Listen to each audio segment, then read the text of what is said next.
Giraffes can't dance.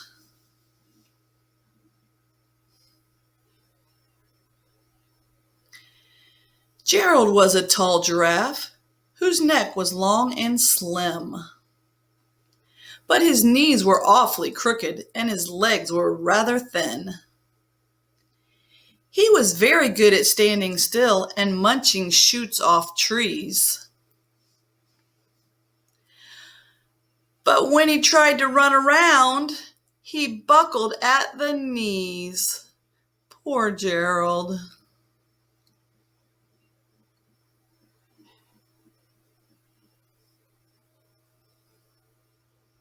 Now, every year in Africa, they hold a jungle dance where every single animal turns up to skip and prance.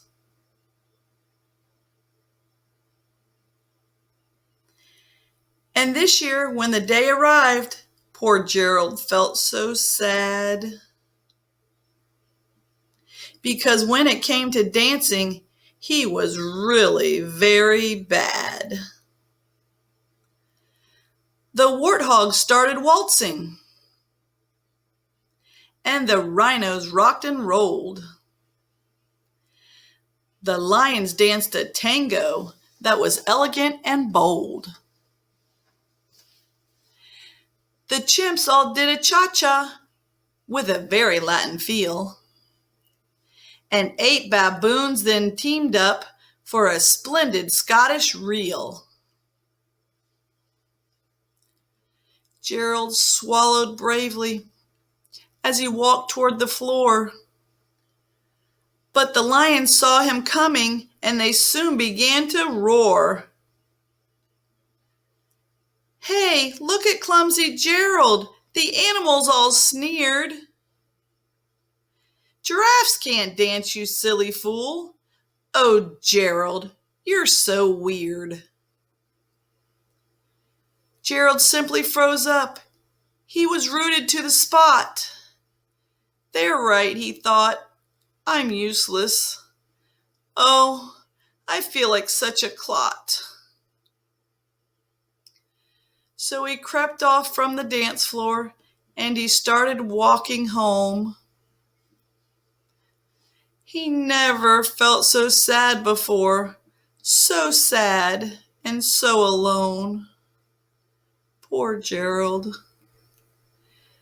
Then he found a clearing and he looked up at the sky. The moon was so beautiful, he whispered with a sigh.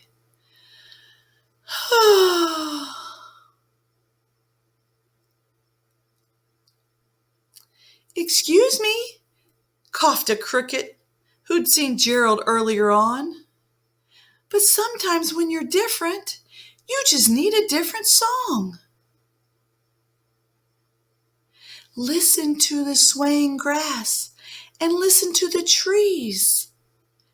To me, the sweetest music is those branches in the breeze. So imagine that the lovely moon is playing just for you.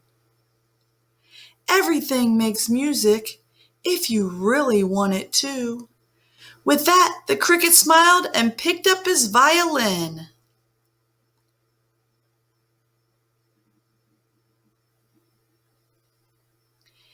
Then Gerald felt his body do the most amazing thing.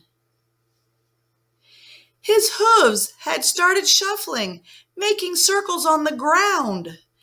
His neck was gently swaying and his tail was swishing round. He threw his legs out sideways and he swung them everywhere.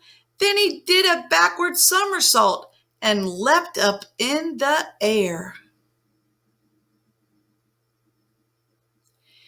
Gerald felt so wonderful. His mouth was open wide. "I am dancing, yes, I am dancing. I am dancing," Gerald cried. Then, one by one, each animal who'd been there at the dance arrived while Gerald boogied on and watched him quite entranced. They shouted, "It's a miracle! We must be in a dream! Gerald's the best dancer that we've ever seen!" "How did you learn to dance like that? Please, Gerald, tell us how." But Gerald simply twirled around and finished with a bow.